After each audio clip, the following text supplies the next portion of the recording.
Bonjour à tous, konnichiwa minna, c'est Kazu. Alors on se retrouve aujourd'hui pour une nouvelle vidéo consacrée cette fois à des conseils de voyage parce que ça fait longtemps que j'ai pas fait de vidéo sur les voyages. Et comme on arrive aux vacances d'été et que vous allez tous partir, moi aussi d'ailleurs, je me suis dit que ce serait une bonne idée de vous donner des petits conseils pour mieux voyager quand vous prenez un bus longue distance, ce qui va être mon cas. Donc du coup je me suis dit que j'allais vous faire partager mon expérience et vous donner ces petites astuces. Donc c'est parti. Donc la première chose à faire, et c'est quelque chose qui est évident en fait je pense, qui se fait aussi bien pour le train que pour l'avion, mais je le répète quand même, c'est de prendre vos billets le plus à l'avance possible parce que les prix augmentent. Plus vous attendez au moment vers le départ et plus vous allez payer cher. Là j'ai regardé avant-hier sur l'application de la compagnie de bus que je vais prendre. Le bus que je vais prendre n'est pas plein, donc j'ai pu regarder où en étaient les prix et le prix par rapport au mois dernier quand j'ai pris mes billets a triplé. Donc plus vous les prenez tôt et moins vous allez payer cher, donc plus vous allez économiser. La deuxième chose, c'est de regarder à l'avance le temps et la température moyenne qu'il fera là-bas, de façon à pouvoir adapter le contenu de votre valise à la température en fait. Ça évite de vous charger parce que ça fait... Pour les bus, ça fait exactement comme pour les avions, vous avez un nombre de bagages limité, donc en général c'est 1, et il y a des dimensions et un poids à respecter, surtout des dimensions d'ailleurs. Donc si vous vous chargez trop, prenez le risque que le chauffeur vous dise qu'il ne peut pas prendre votre valise. Ça a failli être mon cas l'année dernière, donc c'est pour ça que je vous le dis. Donc faites bien attention à la météo, ça sert à rien d'emporter 12 pulls si vous partez dans un endroit où il fait 40 degrés. Enfin, je schématise, mais vous avez compris le principe. La troisième chose, c'est de faire votre bagage cabine, donc souvent c'est un sac à dos, avec tout ce que vous aurez besoin pour le voyage. Ça inclut tous les appareils électroniques, c'est-à-dire PC, tablette, téléphone, j'en sais rien, liseuse, n'importe quoi d'électronique, avec leurs câbles et leurs chargeurs. Ça inclut également un vêtement ou un plaid au cas où avec la clim, parce qu'il y a souvent la clim si vous partez dans le sud ou là où il fait chaud, il y a souvent la clim, donc pensez à prendre quelque chose de chaud. Ça inclut peut-être un petit ventilateur ou un petit éventail si il fait trop chaud dans le bus. Ça inclut, je sais pas, probablement un pique-nique parce que si vous partez en longue distance, ça veut dire que vous avez plus de 5 heures de route. Moi personnellement là je vais avoir 12 ou 13 heures de route, donc prenez un pique-nique sinon vous allez avoir faim. Et dans les aires d'autoroute, je pense que vous savez que tout coûte extrêmement cher, donc prenez vraiment un pique-nique. Ça peut être, j'en sais rien, enfin n'importe quoi dont vous aurez besoin pour le voyage, un livre, voilà. Préparez bien votre sac comme ça, pour rien oublier et pas vous dire ah là là j'aurais dû prendre ça et voilà. C'est de vous habiller le jour du départ avec des vêtements confortables et de saison. Ce que je veux dire par là, c'est que si à votre destination d'arrivée il fait 40 degrés, encore une fois je schématise, hein, mais si encore une fois à votre destination d'arrivée il est 40 degrés, partir en short et en t-shirt c'est une meilleure idée qu'en jean et en sweat parce que vous crèverez de chaud en arrivant et c'est vraiment pas agréable. Donc partez directement avec les vêtements, sauf si vraiment il fait très très froid quand vous partez, mais sinon partez directement avec les vêtements qui seront pratiques quand vous allez arriver à destination. Ce sera beaucoup plus simple et vous vous sentirez beaucoup mieux, quitte à mettre un petit plaid ou encore une fois ou un sweat si vous avez froid dans le bus, mais c'est mieux. Point suivant, c'est de vérifier régulièrement le lieu du départ sur l'application de la compagnie. Pourquoi je vous dis ça? C'est parce que j'ai eu le problème il y a quelques années J'étais persuadée que le bus partait de la gare routière de Paris-Bercy et en fait il partait de la gare de Lyon. Alors en soi c'est pas très loin, sauf que je m'en suis rendu compte 20 minutes avant le départ et qu'il a fallu que je cours comme une folle jusqu'à la gare de Lyon pour pas risquer de rater le bus. Je suis arrivée pile poil en traînant ma valise en sueur, enfin c'était vraiment pas agréable. Donc regardez régulièrement sur l'application le lieu du départ, il est indiqué hein, sur votre application, sur votre billet. Le lieu du départ est indiqué et normalement il est mis à jour entre guillemets en temps réel. Donc checkez régulièrement, ça vous évitera de vous retrouver dans la même situation que moi il y a quelques années.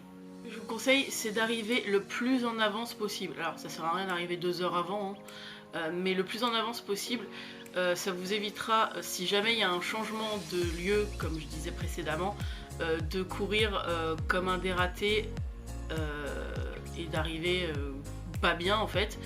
Donc arriver le plus en avance possible. En général les compagnies de bus recommandent d'arriver un quart d'heure avant, mais un quart d'heure je trouve que c'est clairement trop court si vous devez changer de lieu parce que vous n'avez pas fait gaffe. Un quart d'heure c'est mort, vous y arriverez pratiquement pas. Donc arriver le plus en avance possible.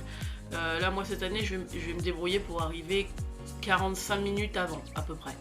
Donc je pense 45 minutes c'est un bon compromis. 7e point, c'est d'arriver dans les premiers.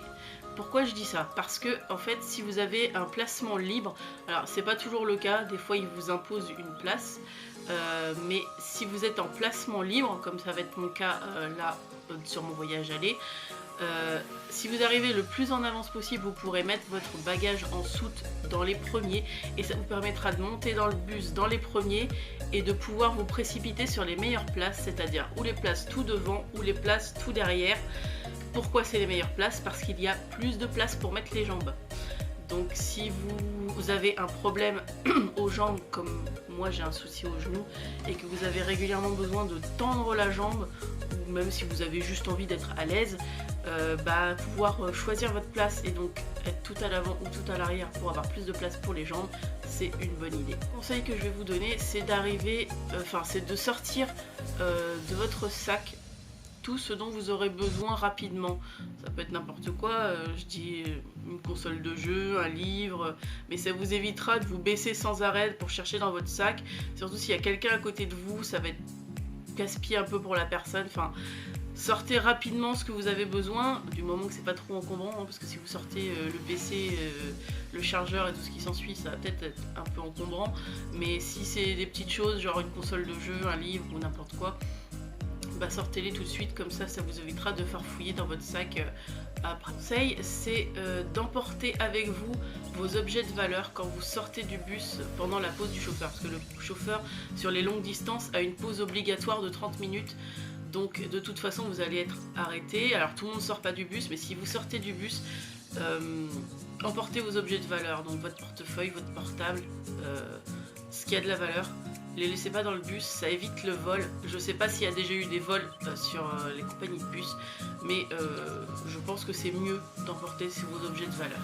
10e conseil, c'est de ne pas trop vous éloigner du bus pendant la pause du chauffeur, encore une fois. Pourquoi? Parce que, alors je l'ai pas vécu moi-même, mais j'ai lu beaucoup d'anecdotes à ce sujet. Les chauffeurs ne vérifient pas le nombre de passagers qui remontent dans le bus après, à la fin de la pause, et le bus peut parfaitement repartir sans vous si vous vous éloignez trop et que vous faites pas attention au timing.